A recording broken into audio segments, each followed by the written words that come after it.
네, 시작하겠습니다. 25페이지 3번 가치의 관리 기술입니다. 자, 가치의 관리 기술은 세 가지 기술로 나눠져 있죠. 개념적 기술, 인간적 기술, 실무적 기술로 나눠져 있습니다. 자, 그러면 가장 난이도한 문제가 뭐였냐면 가치의 관리 기술 세 가지가 아닌 거, 이런 문제가 2000년 이전에 문제 나왔어요. 최근에 이런 문제 안 나오겠죠, 당연히. 그래서 세 가지가 있다라고 하시면 되겠고요. 그 세 가지의 정의를 놓고 이게 이제 개념적 기술이냐, 인간적 기술이냐, 실무적 기술이냐, 이렇게 문제를 물어봅니다. 그러면 자, 개념적 기술 보세요. 자, 이거는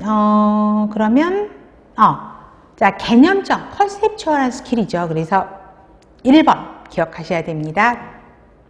전체적으로 조직의 복합성을 이해하는 능력. 그 다음 2번도 기억하셔야 돼요. 조직을 전체로 보고 각각의 부서가 어떻게 연결되어 있고 서로 어떻게 의존되고 있는지 이해하는 거를 보는 능력을 말하는 것이고요. 그거를 다른 말로 하면 조직의 관계성을 확인한다 라고 이야기도 합니다. 이런 멘트도 하나만 적어 놓으세요. 조직의 관계성을 확인한다 라는 것들도 기억하시면 좋겠습니다. 그 다음에 자, 이 개념적 기술은 아까 우리가 전 시간에 배웠던 관리자 3명 중에 누가 할까요? 그렇죠. 최고 관리자가 하게 되겠죠. 그래서 특히 5번 별표하세요.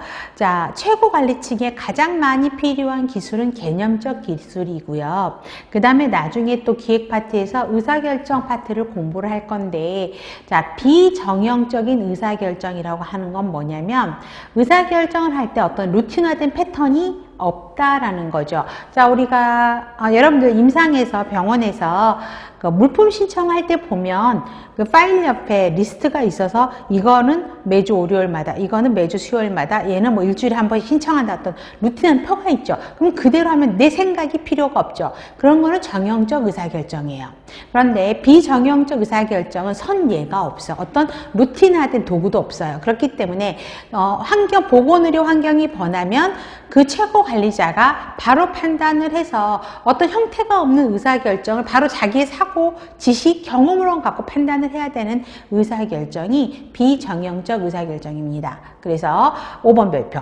비정형적 의사결정이 중심 역할인 최고관리자 동그라미 하셔야 되겠고요. 가장 많이 필요한 기술이고 높은 계층의 관리자로 갈수록 더 많이 요구되는 게 개념적 기술입니다. 왜 그럴까요? 왜 높은 관리자로 갈수록 개념적 기술이 더 많이 필요하고 요구될까요?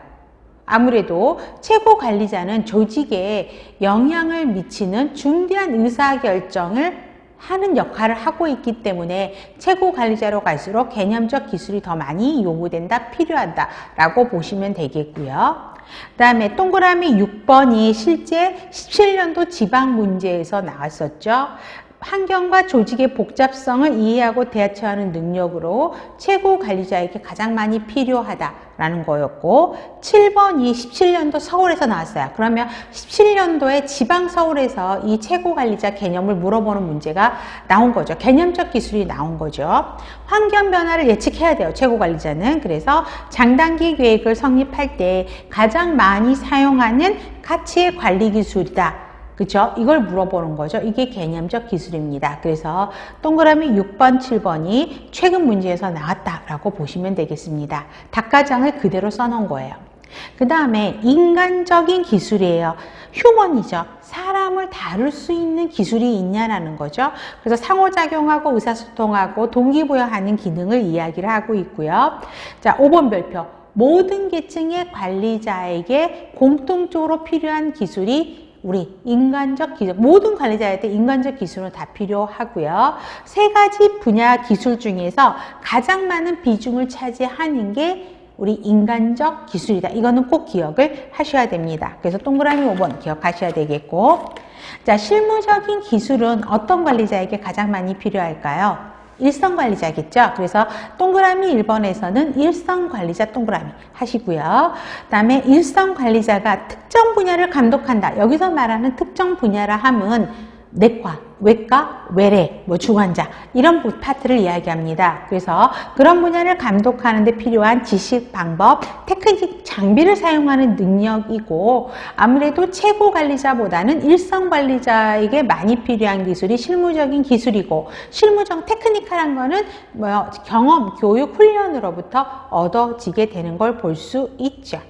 자, 그래서 그 관련된 내용이 표로 들어가 있습니다. 최고관리자 갈증으로 개념적 기술이 많아지는 거고 일선관리 계층으로 오면 실무적 기술이 많아지는 걸 볼 수 있고 세 가지 것 중에 가장 많은 비율을 차지하는 게 인간적 기술이고 인간적 기술은 세 계층에 동등하게 적용이 된다라는 멘트 꼭 기억하셔야 됩니다. 그 다음에 4번 임상실무에서 가장 많이 활용되는 관리 기술의 예인데 자 이거를 조금 더 이제 세분화되게 설명을 하고 있어요. 근데 이것도 시험 문제에서도 많이